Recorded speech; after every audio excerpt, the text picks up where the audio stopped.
আজকে চলে গেছিলাম মিস্টার অ্যান্ড মিসেস মাহি মুভিটা দেখতে। আর মুভিটা ওভারঅল বেশ ভালোই লাগলো। এটা হচ্ছে সিনেমার শেষ পার্টটা।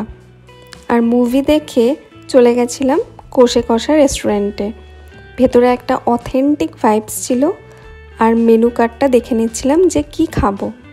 শেষমেশ অর্ডার করলাম একটা মহাভোজ থালি, যেখানে প্রচুর আইটেম ছিল। ভাত, পোলাও, মাটন, চিংড়ি মাছ, তরকারি, ডাল, লুচি, স্যালাড, বলতে বলতে মেনুর আইটেম আর শেষ হবে না।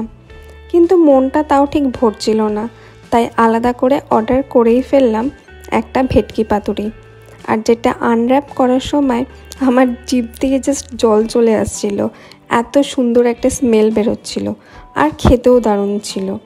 আর এটা খাওয়ার পর শেষ পাতে খেলাম পোলাও আর কষে কষার স্পেশাল কালো মাটন কষা,